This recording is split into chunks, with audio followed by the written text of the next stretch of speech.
નમસ્કાર વિદ્યાર્થી મિત્રો, સ્વાગત છે તમારું યુટ્યુબ ચેનલની અંદર. ધોરણ 10 ની અંદર ગુજરાતી વિષયમાં આપણે અલગ અલગ પાઠ જોઈએ છીએ, જેમાં ઘણા બધા મોસ્ટ એમપી પ્રશ્નો પૂછાતા હોય છે પરીક્ષાની અંદર.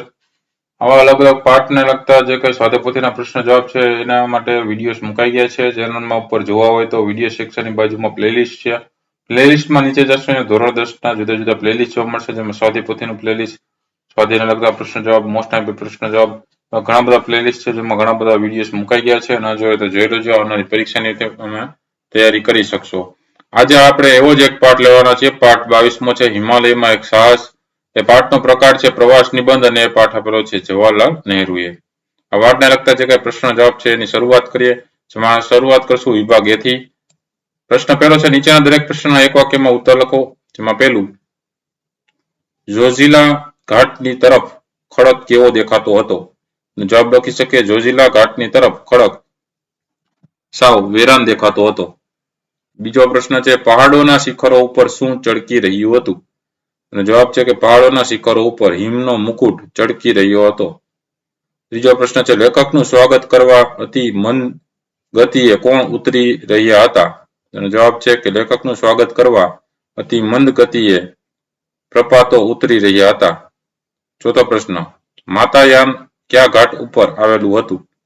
તો એનો જવાબ છે કે માતાયાન જોજીલા ઘાટ ઉપર આવેલું હતું. પાંચમો પ્રશ્ન, પહાડ ચડતા લેખકે કોને ભૂમિયા તરીકે સાથે લીધો?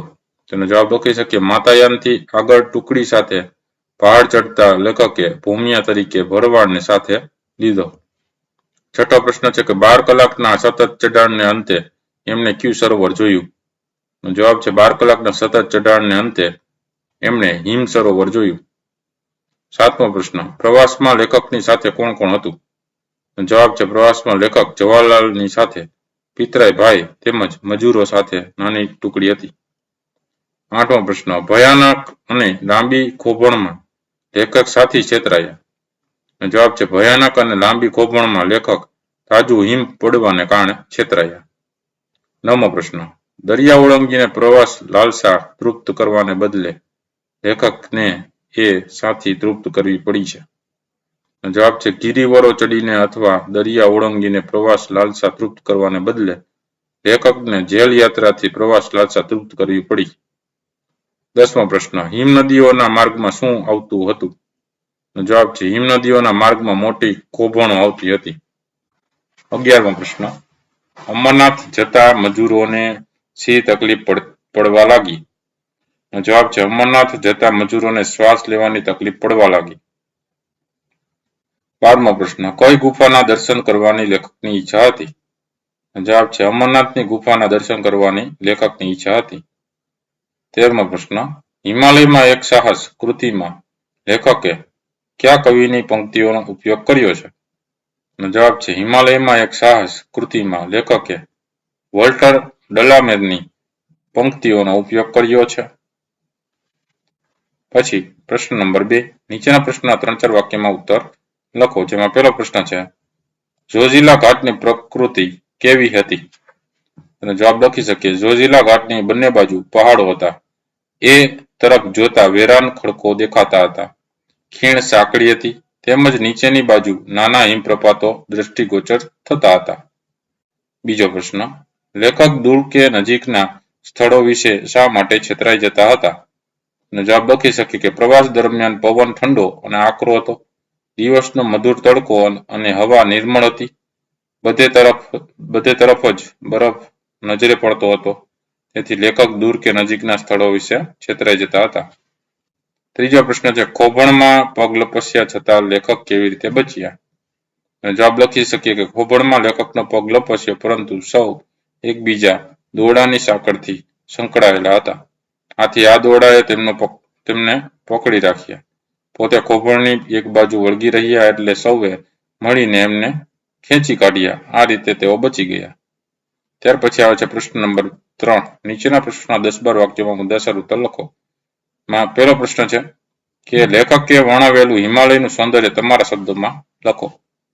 તેનો જવાબ લખી શકીએ, જવાહરલાલ નહેરુ બરોબર જે લેખક છે એ તેમના એક પિતરાઈ ભાઈ એક નાનકડી ટુકડી ભાર ઉંચકવા માટે મજૂરો તથા એક ભૂમિયા સાથે હિમાલયની યાત્રા કરવાનું સાહસ ખેડ્યું. અફાટ હિમસમૂહથી ઢંકાયેલો એક જબરદસ્ત પહાડ ઓળંગવા માટે સૌપ્રથમ દોરડાની સાંકળ બનાવી. પછી આ દોરડાની સાંકળ સાથે સૌ એકબીજા સાથે સંકળાઈને અનેક હિમનદીઓ ઓળંગીને ઉપર ચડતા ગયા. પણ શ્વાસ લેવામાં મુશ્કેલી પડવા લાગી. મજૂરો પાસે બહુ ભાર નહોતો, છતાં તેમને ઉલટીઓ થવા લાગી. હિમ પડવાથી હિમનદીઓ લપસણી થઈ જાય છે. સૌ થાકીને લોથ થઈ ગયા હતા, તો પણ હિંમત કરીને આગળ વધતા ગયા. 12 કલાકના સતત ચઢાણના અંતે નજર સામે એક વિશાળ સરોવર દેખાયું. હિમાચ્છાદિત શિખરોથી વીંટળાયેલું એ ભવ્ય દ્રશ્ય દેવોના મસ્તક ઉપર મુકુટ જેવું લાગતું હતું. હવે પહેલે પાર આવેલી ગુફાઓ સુધી પહોંચવાનું હતું. એના માટે હિમ સરોવર ઓળંગવું પડે, પરંતુ રસ્તામાં અનેક જગ્યાએ હિમનદીઓમાં મોટી કુભાણો આવતી. તાજો હિમ પડવાથી કૌભાંડ ન દેખાતા લેખક છેતરાયા અને પગ મૂક્યો ત્યાં તો બરફ ધસી પડ્યો. તેઓ ભયાનક અને પહોળી કૌભાંડમાં લપસ્યા. તેઓ કૌભાંડની એક તરફ વળગીને ઊભા રહ્યા અને દોરડાએ તેમને પકડી રાખ્યા. પછી સૌએ સાથે મળીને એમને ખેંચી લીધા. ત્યાર પછી આવે છે એમાં મુદ્દાસરમાં બીજો પ્રશ્ન છે, જવાહરલાલ નહેરુ વિશે પાઠને આધારે 10 વાક્યોમાં નોંધ લખો. જવાબ લખી શકીએ કે પ્રસ્તુત પ્રવાસ નિબંધના લેખક જવાહરલાલ નહેરુ છે. તેઓ પ્રવાસના શોખીન છે. સુવિધાઓ સાથે નહીં પણ અગવડ વેઠીને પ્રવાસ કરવાનો એમને શોખ છે. સાહસ એમનો સ્વભાવ છે. પોતે સંવેદનશીલ છે. સૂક્ષ્મ અવલોકન શક્તિ ધરાવે છે. અનેકોની જેમ એમને હિમાલયનું આકર્ષણ છે. તેઓ રાજકારણી હતા. અનેકવાર જેલમાં ગયેલા. જેલમાં હતા ત્યારે પણ ભવિષ્યમાં હિમાલયના ઉન્નત શિખરો ભણી પ્રવાસ કરવાની તેમજ માનસરોવર કૈલાસના દર્શન કરવાની આશા સેવતા હતા. રાજકારણમાં પ્રજા જીવનમાં અનેક સેવા કાર્યોમાં વ્યસ્ત હતા. તેથી હિમાલયનો પ્રવાસ કરવાની ઈચ્છા પૂરી થયેલી નહીં. એમને સતત અફસોસ રહેતો. લેખો લખતા પણ પ્રવાસમાં મળે તેવો આનંદ મળ્યો ન હતો. હિમાલયનો જ્યારે તેમણે પ્રવાસ કર્યો ત્યારે પોતાની આશા પૂરી થઈ. અત્યાર સુધી પ્રવાસ લાલસાને પૂર્ત કરવાને બદલે જેલ માત્રથી સંતોષ માનવો પડતો હતો. આમ નહેરુના વ્યક્તિત્વનો એક છેડો પ્રકૃતિ સાથે જોડાયેલો છે, તો બીજો છેડો રાજકારણ દ્વારા પ્રજા જીવનના લોક કલ્યાણના કાર્યો સાથે જોડાયેલો રહ્યો છે. ત્યાર પછી હવે જોઈએ વિભાગ સી આધારિત પ્રશ્નોના જવાબો. જેમાં પ્રશ્ન છે, માગ્યા પ્રમાણે ઉત્તર લખો. આપેલા વિકલ્પમાંથી સાચો વિકલ્પ પસંદ કરીને ઉત્તર લખો. જેમાં પહેલો પ્રશ્ન, નીચેના શબ્દોની સાચી જોડણી શોધીને લખવાની છે. તો એમાં છે પેલું હિમાચ્છાદિત. તો હી છે હસવો આવશે. હિમાચ્છાદી છે એ પણ હસવો આવશે. હિમાચ્છાદિત. પછી બીજું છે રુધિર રંગ. તમે આવી રીતે ધી હસવો આવશે. રુધિર રંગ. ત્રીજું છે ગિરિવર. તો બંને હસવો આવશે. ગિરિવર. ચોથું છે સુરક્ષિત. તેમાં ક્ષી છે એ હસવો આવશે. સુરક્ષિત. પાંચમું છે એમાં અદ્રશ્ય. તો એમાં આવી રીતે દ્ર થશે. અદ્રશ્ય. છઠ્ઠું છે એમાં સ્ફૂર્તિ. તેમાં ફૂ આવી રીતે આવશે. તી ઉપર રેફ આવશે. સ્ફૂર્તિ. પછી પ્રશ્ન નંબર 2, નીચેના શબ્દોની સાચી સંધિ છે જોડવાની છે. પેલું છે તથા વત્તા આપી એટલે તથાપી. બીજું છે નીર વત્તા મળ એટલે નિર્મળ. ત્રીજું છે સુ વત્તા આગત એટલે સ્વાગત. ચોથું છે સર્વ વત્તા વર એટલે સરોવર. પાંચમું છે નીર વત્તા જન એટલે નિરંજન. પછી છઠ્ઠું છે હિમ વત્તા આચ્છાદિત એટલે હિમાચ્છાદિત. ત્યાર પછી પ્રશ્ન નંબર 3, નીચેના શબ્દોના સમાસ ઓળખાવો. સમાસ જોતા જઈએ. તો પેલું છે માનસરોવર એટલે એ થશે કર્મધારય સમાસ.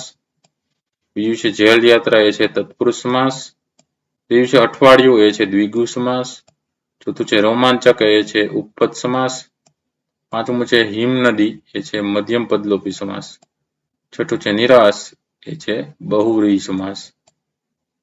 પ્રશ્ન નંબર 4 નીચેના શબ્દોમાં કયો પ્રત્યય રહેલો છે તે લખવાનું છે. તો જોઈએ ગિરિવર એક પણ પ્રત્યય નહીં. પ્રપાત પૂર્વ પ્રત્યય.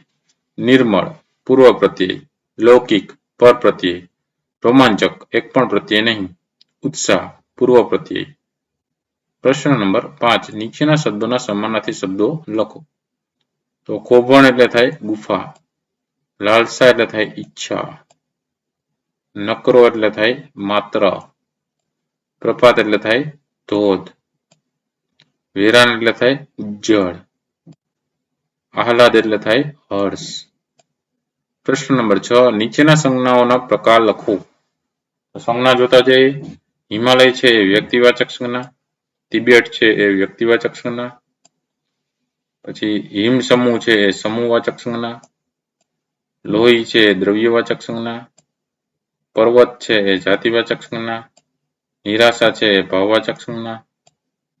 પ્રશ્ન નંબર 7 નીચેના વાક્યોમાંનો અલંકારનો પ્રકાર લખવાનો છે. તો એમાં પહેલું જોઈએ તેમના શિખરો ઉપર હિમનો મુકુટ ચળકી રહ્યો હતો. તો એ થશે ઉપમા અલંકાર. બીજું છે પ્રપાતો અમારું સ્વાગત કરવા જાણે અતિ મંદ ગતિએ ઉતરી રહ્યા હતા. તો જાણે લખી શકે એ બધા ઉત્પ્રેક્ષા કહેવાય. તો જવાબમાં આવશે ઉત્પ્રેક્ષા અલંકાર. પછી છે નીચેના પ્રશ્નના માગ્ય પ્રમાણે ઉત્તર લખો. જેમાં પ્રશ્ન 8 નીચેના રૂઢિપ્રયોગના અર્થ લખો. રૂઢિપ્રયોગ જોઈ લઈએ. તો ઘોડા ઘડિયા જ કરવા એટલે થાય આયોજનો કર્યા જ કરવા. કૂચ કરવી એટલે આગળ વધવું. થાકીને લોથ થઈ જવું એટલે થાકીને મરણતોલ થઈ જવું અથવા અતિશય થાકી જવું. પછી મનમાં રમી રહેવું એટલે થાય મનમાં સતત યાદ આવવું. પછી કંઠે પ્રાણ આવવા એટલે થાય